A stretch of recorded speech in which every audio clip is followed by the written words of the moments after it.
in every entrepreneurship, personal development, tech, and marketing using real, raw, and 100% no bullshit proven tactics. My name is Ivan Temelkov, and I'm your host. I hope you weren't expecting anybody else. And today on the podcast, I am joined by Terry McDougall. Hi, Terry. How are you? Ivan, I'm great. It's really good to be here with you today.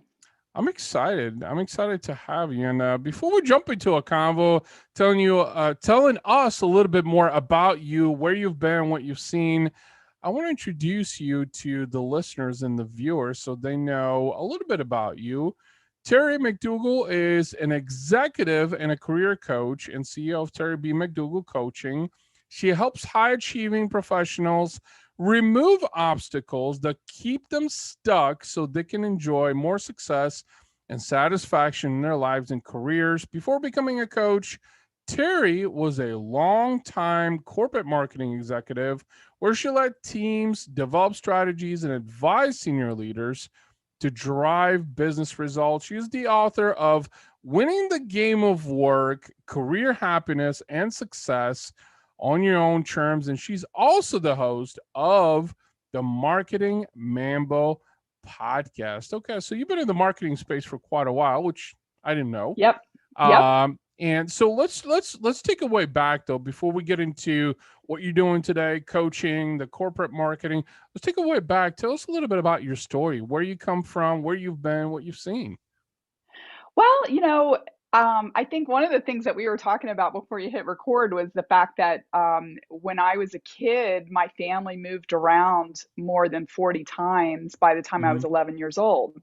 And it really started with the fact that my parents were super young when I was born. My mom was only 16 years old, and my dad was 21.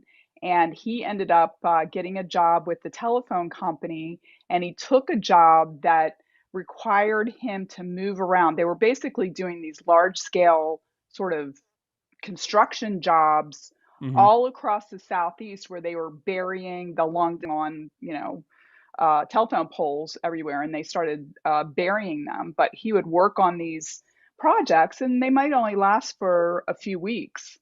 And Mm-hmm. so my parents bought a trailer, and we would move into a trailer park, and maybe we'd be there for 4 weeks, 8 weeks, whatever. And whenever that job was done, they'd send them to another town, sometimes to a completely different state. So when I got into school, they did change things a little bit. Like a lot of times my dad might have to travel, but we would stay in one place for the year, so I didn't have to change schools. I did full time, but I was in a different school every year in a different state from kindergarten until fifth grade. So I have seen a lot of, I've lived in Yeah. a lot of different places. I've seen a lot of different things. I think that there's some pros and cons that go along with that. I mean, Mm-hmm. I unfortunately am not one of those people that can be like, oh, this is my best friend from preschool or kindergarten, because it was like I was the new girl forever, Yeah. because I was always moving to a new place. But it made me extremely adaptable. It made me understand, how to fit into situations quickly, because I had to, go in and kind of size up Yeah. what was going on and, figure out how to adapt. Mm-hmm. Um, so that's something that's unique, Yeah. definitely unique about me. But I I think that one of the things that I figured out during that time was one area that I could have more control over was school. I liked school. I liked the structure of school, and I did really well. I was a good student. Mm-hmm. And, that actually got me to the point where I was the first person in my family to graduate from college. And I really wanted to parlay my academic success into corporate success. And so I really was studying that, reading books, trying to figure out how to get ahead from, really early in my career. And, quite frankly, sometimes I couldn't figure it out. I'd look around and I'd be Sure. like, I have no idea why that person got promoted. They don't seem like they're doing a good job. Um, and I did learn a lot of those unwritten rules of the game of work, many of them the hard way. I was lucky to have some really good mentors along the Hmm. way, and I did hire some coaches a couple times. And so um, that's kind of what led me to eventually to become an executive and career coach, because I Hmm. like helping other people who are talented, who are smart, who have a lot of potential, but are sort of hitting these invisible walls and they don't know why they can't get past them. I really like to help people get past those things. And that's also the reason why I wrote my book, because I wanted to Yeah. share the lessons that I learned. I also, share stories of some of my clients, and I also interviewed 11 people in my book that had some interesting career stories that I wanted to share to inspire other people that, sometimes you might get knocked back, but don't quit, keep going. Yeah. If you believe in yourself, you Sure. can make it happen. Sure. And I want to chat more about that here in just a second. I wanted to go back to your childhood a little bit, where you're talking about that you became or you understood how to be more adaptable because you were moving around so much. Like you said, you were always the new girl, right, in Yeah. school. So do you remember, if you were to recall that far back, like from a mindset standpoint, what was going through your head? Because I mean, when you're that young and you're moving around so often, Hmm. like you have to adapt to different situations, to different Yeah. schools, peer pressure, kids, friends. So like, what were, if you were to think back, because I think that was probably an extension of, to what you're doing today, Yeah. is learning how to be adaptable. So how did you, how did you approach, okay, so we just moved, I'm starting a new school, right? Like, what were some of the things that were going through your mind, or what tactics did you use to adapt? Can you remember? Well, I mean, it's funny because, when you talk about tactics, when you're talking about like a 5 or 6 or 7 year old, Yeah, I wasn't thinking like that. But sure. I do remember, in the, I remember like the first few moves when I was in school, when we had to Hmm. move, and when my mom would tell me, I was really sad, and I can remember just bawling my eyes out because I did not want to leave my friends. I did not want to have to start all over again. But Yeah. it also was one of those things that I did not have a choice, right? And I think that when you're faced with things where you have to move forward, I couldn't say I'm going to go on strike. I'm not going to school, right? Like I Right. had to do it. Right. And so, I guess I suppose in some ways fortunate for me, I couldn't avoid it. So I learned a lot of hard lessons that, sometimes people can avoid, like doing the risky thing, doing the scary thing. Hmm. I didn't have a choice. But what it taught me was that I always could figure things out. Like once I went into that new situation, I was scared. Listen, I mean, I am not going to lie and tell you that Sure. going into a classroom where you are, know your way around the school and everybody else knows each other, it's scary. But I just went into it, and the things that I learned were that there's always going to be somebody that's going to befriend you. You know, I knew that I would figure it out. Um, and I think just going in with sort of like an open mind and, observing what's going on around you.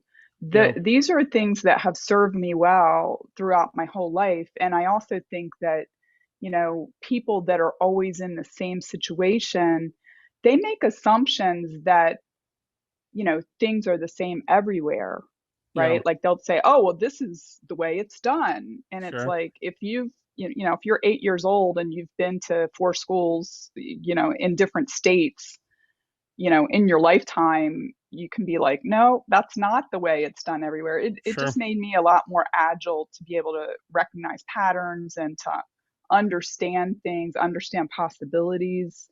Um, one of the books that has a lot of meaning for me, and it's old. I don't even know if it's still in print, but it's something that I read probably when I was in my teens or early 20s, and it's called "Courage is a Three-Letter Word." And spoiler alert, the three-letter word is yes. And really, the book is about like all of these people that have done amazing things and Hmm. kind of their stories of how they did them and what they faced when they were doing it. And what I got out of that is that courage is the willingness to move forward with things in spite of being afraid.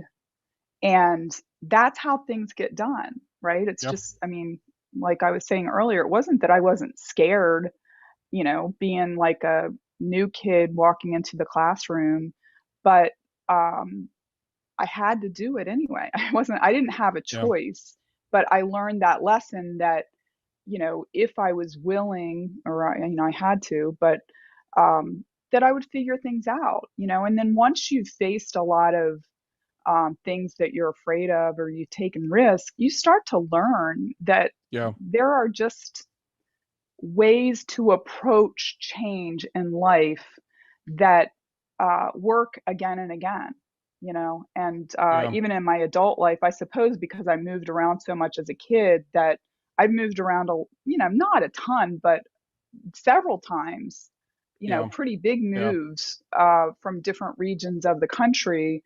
I've moved around, and it doesn't, it's not scary because like once you do it once, you're like, oh, I know what I need to do, right? to I to think figure things out. Yeah, you're absolutely right. And before the train of thought leaves my brain is, I think the reason that I asked the question is because I think it proved that at a very early age you embraced optimism and you understood how to avoid the scarcity mindset, which is what a lot of people have. Hmm. And now even into coaching, I think largely in part that is what you do is you help people. Like you said, Yep. courage is a three-letter word, really. Right. That it means yes, when a lot of people, especially now and during COVID, were struggling with courage, was Yes. struggling with optimism, and had a huge scarcity mindset Yeah. about the ability to pursue an idea or a dream or a goal because of their current situation. And I think that's where a lot of people develop a scarcity mindset because they're led to believe that their current situation defines their life, that Yeah. they're meant to live a certain way. So I think it's very fascinating that I think this really all started with you getting into coaching when you were really young because Yeah. you moved around so much.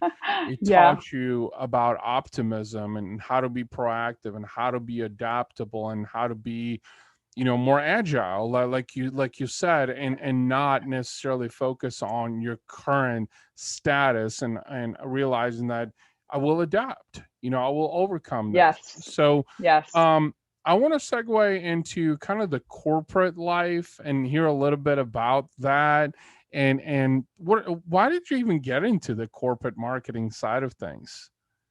Well, I mean, I wanted to work in corporate because I wanted to make good money. And Okay. and I figured that's Sure. where you make good money. If Yeah. you get a good education, you get out, you get a good job, and Right.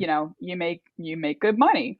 And so that was really my ambition. In terms of marketing, I was actually an economics major, and I kind of toyed with it. At the college that I went to, the business major was very restrictive. Like you got very few electives, and I really liked taking art classes and language classes and Sure. stuff like that. And so I figured economics was a good background for business, but it gave me more freedom to take some of the other more creative classes that I wanted to take. Yeah. When I graduated from college, I'm from Maryland originally, but my family lived in Delaware, and I went to college in Virginia. And my boyfriend from college was from Massachusetts, and he he encouraged me to come for a visit after I graduated. And his mom gave me this book called "What Color Is Your Parachute?" And she said, before you even start looking for a job, I want you to read this book. I want you to do all the exercises in it, and then you can look for a job. And that's probably the most valuable piece of career advice I got in my whole life because I just wanted to get a job. right? I did not want to like look at myself. I didn't even know that that's what you're supposed to do. You know, look at yourself and figure out what you're good at and what you like to do. But Sure. that book guided me through all these exercises so that I could discover what was special and unique about me. I could talk about what I like to do, and I could connect that with particular job, types of jobs that were out in the marketplace. And so that there were a few things that kind of cropped up as I went through the those exercises. It was Hmm. like advertising, publishing, nonprofits, and marketing. Like those were the areas. It was like you'd be good in these areas, and so that's how I concentrated my job search. And my first job was with the publishing company, and I worked in the ad sales department, assisting the sales staff. And they obviously I was learning lots about advertising because Sure. I did a lot of stuff with the ad agencies and stuff that we were um, interacting with. But that's how I got started, and then it just from then I had the experience doing that, and one thing led to another. I did when I was in my late 20s. I did go back. I The concentration was in marketing, so it was just something that I liked. I am kind of a person who's creative, but I'm also Hmm. analytical, and marketing is a really good um, type of job for somebody who is both creative and analytical. Yeah. Um, and and so it's nice to get paid for things that you like to do and that you're good at. And that's Absolutely. And that actually was the punch to something I wanted to comment on that you said a little bit ago. You said finding out what you're good at. And I think, in today's day and age, society especially, I think, enforces on people so much about what they should be good at instead of allowing them to discover what they're truly good at. So, yes. what's your real talent, right? And I think, Hmm. creativity and analytics, being in the marketing space as well, is amazing because as an entrepreneur, you got to have both Yeah. also, so that's kind of essential. And the more creative and the more analytical and more data driven you are, the higher the opportunities. And suddenly, I know personally as an entrepreneur, when I really got into it, I discovered that, oh, wait, people are going to pay for this, like for this idea, for this innovative approach, for Hmm. this data, it's like, Right. yeah, then they will. So it's interesting you mentioned that because I wanted to talk about that because a lot of people, I think, pay too much attention to how does, and you said you were the first to graduate college, which that Hmm. was a huge, as an Eastern European, a huge expectation of me from my family. Of course, I failed in Hmm. that regard because I said, "Oh, screw school. I'm going to do entrepreneurship. Go the completely Yeah. different direction." So, and congratulations on that because I know that had to be a huge accomplishment all around. So, as you were learning and growing, finding out good at what point did you decide, what, corporate marketing's fun and I'm making money, but coaching is more fun, you know? Yeah. Yeah, it was a gradual thing. I mean, I Mhm, think I mentioned earlier that I had hired coaches a couple times. mhm, And, the first time I hired a coach, it made a huge difference in my career. I actually was able to uh kind of it was I was able to kind of move up to the next level, and it had a tremendously positive impact income and getting to the next level, running marketing departments and that kind of stuff. And that was super helpful. So I knew that coaching worked. Also, I mean, you kind of touched on it earlier. Sometimes when people ask me, like, when did you get started in coaching? I'm actually the oldest of four girls, so uh-huh, I'm the big sister. And I also think that, being somebody that was always like definitely ahead on the curve, I had experienced so much change in my life, and I knew that people could make it work, sure, that I was always very encouraging to my classmates at school. Like if I understood a concept and somebody was like bummed out or wasn't getting it, like I just like to help people. And I think, and I helped my sisters, I sure, was always that was just sort of my job as the big sister. So I just naturally enjoy that. But I also realized that when I was a marketing leader, it made good sense for me to invest from a coaching and mentoring standpoint in the people on my teams. Yeah. It's just a win-win-win situation because it was good for the people on my team. They were growing, they were learning, they were doing a good job. It was good for the company because they retained these people. They were getting good work out of them. And it was great for me because when you have smart people that are doing a good job working for you, Right. like it made my job easier, right? I didn't have Right. to jump in and micromanage or anything like that. So I got some feedback from people that they really coaching, and so I knew that people thought I was good at it. And I the real like turning point was at the last company I worked for. I was there for 12 years, and I had four different jobs in the time I was there. And it's a foreign owned company, but I worked in the US. Mm-hmm. And over the course of the time that I was there, they were really pulling a lot more of kind of the control to the headquarters country. And so I came in kind of at the top of the marketing ladder. And over time, when I looked around, I just did not see anything that was like a logical next step to advance within the company. Right. And the last role that I was in was not one that I actually applied for. My boss had been like, I want you in this role. I actually tried to say no, and she was like, I want you in this role, which, I was a good corporate citizen. I'm like, okay, I'll give it the good old, college try. But it never was a great fit for me. And so I Right. wasn't super happy. And that led me to start thinking about like, what's next? And I did interview for, jobs in marketing at other companies, but honestly, I think I sort of outgrew it. Yeah. It just wasn't floating my boat the way that it had earlier in my career. So that just got me thinking, going back to what color is your parachute? Like, what are you good at and what do you like to do? Yeah. And I just, while I was kind of networking, I met somebody who had gone through the coach training program that I eventually went through. And she had a background in PR and media relations. And when she was telling me her story, I was like, oh my gosh, like it sounds just like my story, just sort of like loving your Sure. career, but then Sure. kind of outgrowing or getting burnout on it. And so I decided to go through the training program. And it was great. It was a great decision for sure. I feel like I'm so much happier now.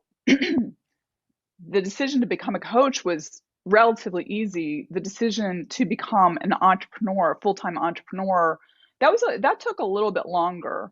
Sure. Um, at first I just thought, oh, I'll get the coaching certification and I'll just do it on the side or use the skills at my new job or whatever. But I think that entrepreneurialism can be it can be a little bit contagious. And when I was in the coach training program, I went through with like it was about a 6 to 8 month program, and I went through it Mm-hmm. with about 40 other people. And many of those people were planning on, they either already had their own business or they were planning on starting their own business. And so, Yeah. I started thinking like, well, why not? Why don't I just do it too? And Yeah. it was a good decision. I'm so much happier now. I feel like I'm living my life a lot more authentically now than I did before. And, I have the freedom to Yeah. make decisions and just act on them instead of,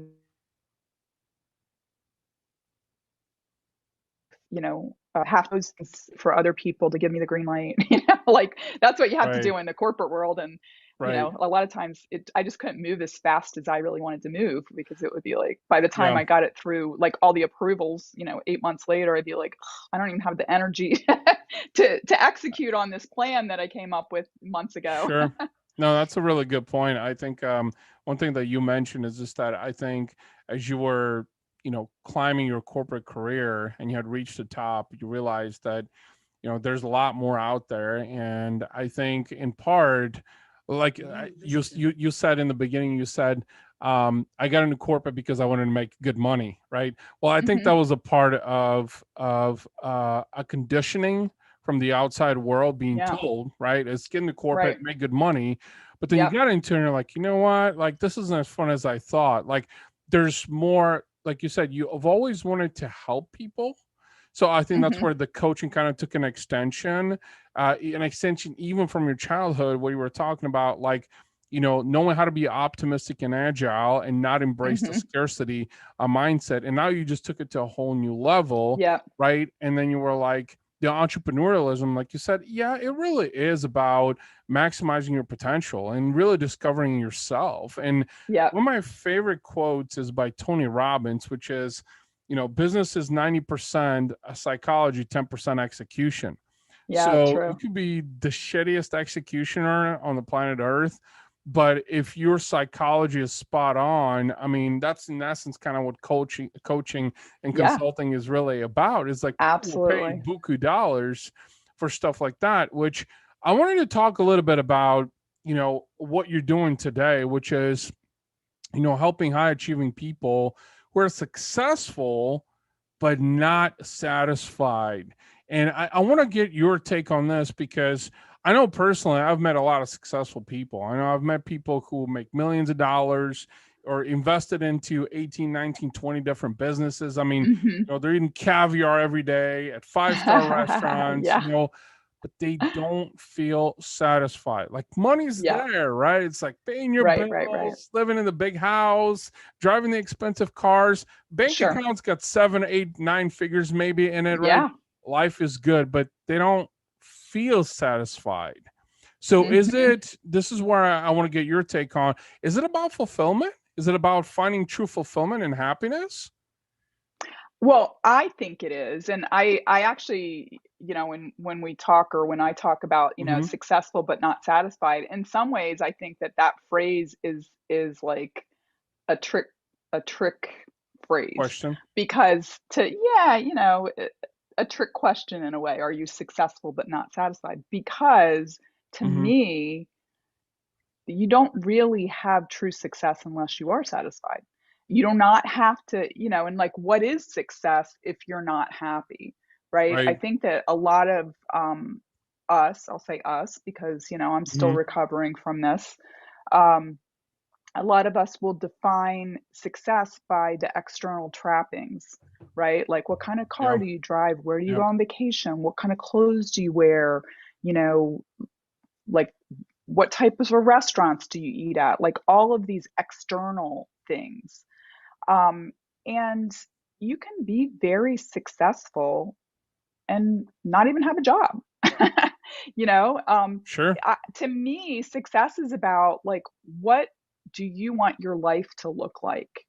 And Yeah. have you been Yep. able to fulfill on that? Do you feel happy? Do you feel satisfied? Do you feel like you're living your purpose? And one of the things that I came across this research when I was writing my book, and it's so funny because when I read it, I was like, ding, like a big light bulb went on over my Sure. head because I knew this in my gut, but this guy named Tom DeLonge, who is a professor at Harvard Business School, who studied high achievers, said he thinks that high achievers are addicted to external validation. And I was like, holy Mm, cow, like they're worried about, I think he uses this example in his book, that they're worried about, like, oh, when I go to my 5 or 10 or 15 year reunion from college, like, are people going to be impressed by my right. title and the car I'm driving and what my spouse looks like or whatever? And you know is that real? Does that really drive happiness? You have to live Yeah. with yourself every single day, right? You're only going to Yep. see those every often. But to me, it makes sense because when I thought back to, what happens in school, like I think we're very much programmed by our educational system and, obviously also by the way that we're raised and Sure. socialized, is that we are encouraged to delay gratification, right? And to look for rewards outside of ourselves. So it could be that, you know, um, well, you get that gold star on the top of your paper when you're in first grade, right? And you're like, oh, well, Right. if I pay attention and I complete my worksheet, I'm going to get a gold star. So we start to look to what other people expect of us. And as we're doing that, very often we lose touch with the Mm-hmm. things that we love and that we get joy out of. And if you really think about, as little kids, I can remember as a kid, my mom calling me in for lunch or dinner, and I'd be like, no, I wasn't thinking about whether I was hungry or it was Right. dinner time. I was thinking, I'm in the moment, I'm loving what I'm doing, and somebody's trying to pull me away from this. But as time goes on, like our brain starts saying, like, hey, it's dinner time, you got to go in, like, even if you're not Yeah. hungry, you know? Um, and it just continues to the point, if you think about like high school and college, and then you get into the workplace and you're worried about like, what does my boss think? What does my boss's boss Yeah. think? Yeah. Um, and believe me, I coach a lot of people that they're driving themselves, you know, or grinding themselves down. They're so worried about what people outside of them think that, they might be in a very abusive situation at work and they can't even see it. They're or and sometimes it's not, sometimes they're doing it by their own, maybe their boss is fine, is even saying like, hey, I want you to go home earlier, but they're telling themselves like, no, I have to Right. stay late, I have Right. to do more. And that's not sustainable over the long term, and it also doesn't give people the space to really get to know themselves and get back in touch with that part of themselves where there is joy and there is knowledge Yeah. about what Yeah. what they love and what will make them happy. You know, there's something I want to touch upon. You said external validation for high achievers earlier Mhm. on, and I want to expand on that a little bit because as an Eastern European, I think, and turn entrepreneur, which I think I've always known that I've been an entrepreneur. It's Mhm. just like how do you tactically execute on that without worrying about that external validation, right? Because the reality of things is you were talking about external validation. I think it's people too that seek external validation. I know that when I was younger, I was conditioned into, okay, you need to go to school, get that degree, get that job, make good money, buy a house, get married, have kids, right? Yeah, It's like that right. traditional path of doing it. And then I dropped out of college, barely graduated at high school, and suddenly family was like, you're a huge fucking disappointment. It's like, wait a second. And at the time being, I actually allowed that to affect me. And Mhm. now being older, it's like I had made a choice to find my own route to success because Yep. what you said, you could be successful not having a job, right? Maybe you're doing something else that you enjoy. Yeah. So it comes down to you have to define what the meaning of success means to Yes. you. So, which honestly, in the traditional world, that I think still to this day, a lot of people condition high achievers and people into thinking that success is defined by materialistic things. Success is Mhm. defined by having That's a lot right. of money, having a big Mhm. house, having a deep, Mhm. bank account, driving an expensive car, or your kids going to a private school, or like all this bullshit Uh-huh. materialistic stuff Yep. that's in reality. It's like, let's think about it. Do you need a shit ton of money to be happy? No. Does it Right. help you? Does it make life easier? Yes, it does. But you don't need it for success. You don't need it to be happy. Right. And I think that's where, so I'm glad that we're talking about high achievers, is because there is a lot of high achievers out there. And I know you probably run into them all the time. Yep. People that you've coached or you're coaching currently that literally struggle with those same very things because they were conditioned, Mhm. to seek that external validation, to prove to others, not themselves, to others that they were successful. It's like, if you can't prove to yourself to be successful, why in the hell are you trying to prove to others?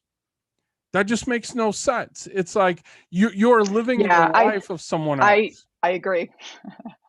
Right, I agree. I mean, I have this.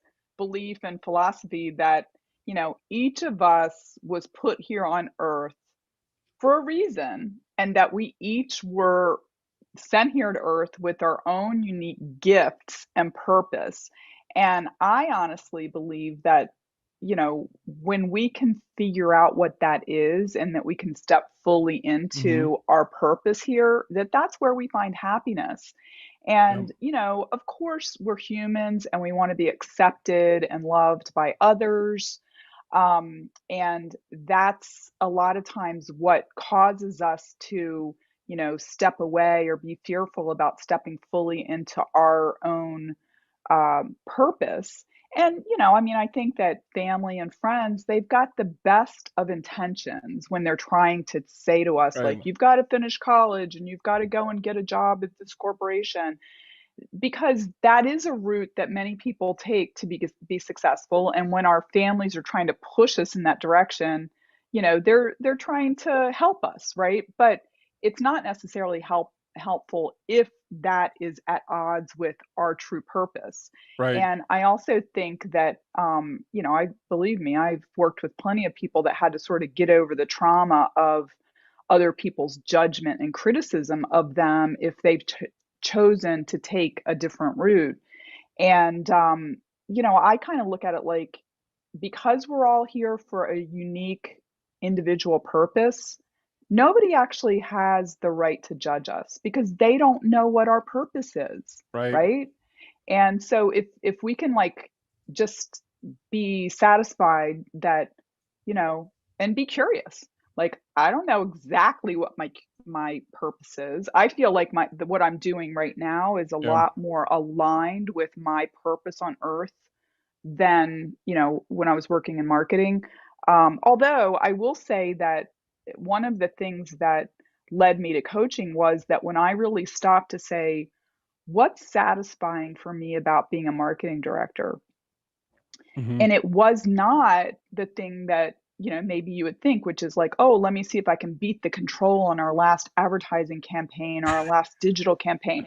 That wasn't what was satisfying for me. What was satisfying was Yeah. me sitting down with one of the business leaders, understanding their problem, and then coming up with a strategy that would help that individual Mm-hmm. person and their team be successful, which, guess what? That's exactly what I do in coaching.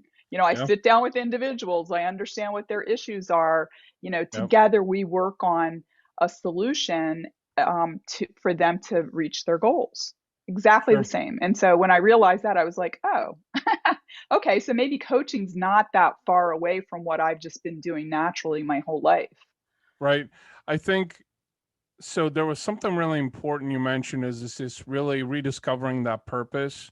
And I want to go back to something actually real quick. We're talking about success and the definition of success, which a lot of high achievers apparently, which is kind of mind-boggling to me because Hmm. I think even to this day, even though my mindset has shifted, still some part of me seems to think that high achievers, are living their best lives because they're accepting that external validation, Hmm. or striving for that external validation.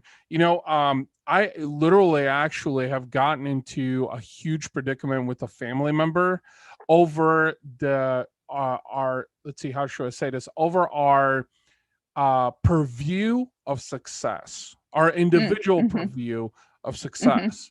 And to what we were talking about earlier is this, that we should each be entitled to having our own purview of success, Yes. Yeah. because you live one life, you're the one person you spend the most time with Right. for since birth. Why shouldn't you Yes. get to choose what success means to you, not Yes. how others want you to interpret Right. success or execute on success? So similar to what you were talking about is like, and I actually used to think that way, is like, how can I beat this digital campaign, especially when I was in the Hmm. agency world? It's like, how Yeah. can we outperform that? Better KPIs, better metrics, more impressions, more clicks, whatever it might be. And it's like, no, it's more about impact, it's more Yeah. about purpose. you Yes. know, and I think that's what really kind of pushed me 5 years ago into going after a human centric business, because I understood the human element behind, okay, this isn't just about marketing. It's more about like creating impact Right. and change. And I think that's in part Yes. where you really got into coaching, is realizing that, okay, this is much bigger than corporate and marketing and, you know, satisfaction behind campaigns, but it's about how does Terry impact the lives of other high achievers to where they can maximize their potential and Yeah. just outperform unlike they've ever done before. So Yeah. my question to you is, when you go through these transformations, I'm curious in hearing this. When you go through a transformation with a high achiever, they kind of have this epiphany, so to speak, right? And they're like, "Oh my Yeah. god, I didn't know that I could do this," or that there's even, you know, as they say, the Jedi side, so to speak. They've been on the dark side for so long. What's sort of the reaction that people have to something like that? Well, I mean, I kind of look at it like a lot of times people, like you were saying earlier, they're looking at things from a perspective of scarcity. Yeah. And the reason why we do that is because we want to protect ourselves. We do not want to be disappointed. Like if we look at the world pessimistically, it's going to protect us from disappointment, because if something bad happens, we can just say, "Oh well, I knew that was going to happen." Right? But if we well, when we're thinking about life or believing that life is, limited, it's like looking at the world through a pinhole. Like we can only see this Yeah. much of what's going on. When we start to believe that more is possible, when we start to, believe that if we're clear on what we want, that we deserve to have it, it's literally like taking that pinhole and like just ripping through the paper and opening up, like peeling back the blinders and being able to see that anything can happen, honestly. I mean, not Yeah. to be too, crazy or woo woo, but literally anything can happen. And I think that what I see a lot is, people do have, I call them the aha moments, that all of a sudden they like rip the veil and they're like, "Oh my gosh, there's so much more out Yeah. here." And they also feel a lot more empowered. One of the things that I have observed with high achievers is that their tendency when they run into trouble or they're running into Hmm. resistance or issues is to work harder, to go faster, to do more. And what happens then is that just means if they've hit a wall, that they just keep hitting the wall faster and harder, and they get burnout, they get discouraged, they start doubting themselves. And I tell them, like, listen, give yourself a moment. Let's step back. All right, Yeah. get a bigger view of what's going on around you. Examine your assumptions about what has to happen or what you should do, because the reality is that in every moment we're at choice.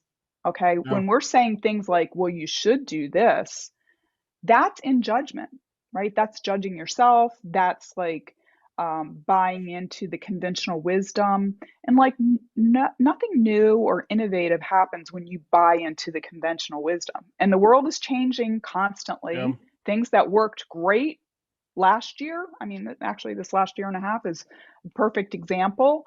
Like things that, happened or worked Right. really well 2 years ago would not work today. Like we have to constantly be thinking about what could we do differently, And I think Yeah. for marketers to recognize that, it's all about testing and learning, and being curious about what could I do differently to get a different result.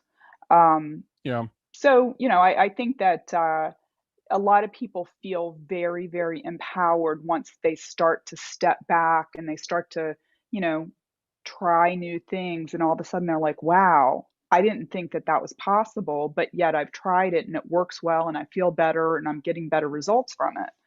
You And know, one thing that you mentioned, pulling back the curtain, that I wanted to elaborate upon is just that I think to outsiders that observe high achievers, um, we tend to think that they have it all figured out. When in fact, you just mentioned that a lot of high achievers actually have an encapsulated mindset.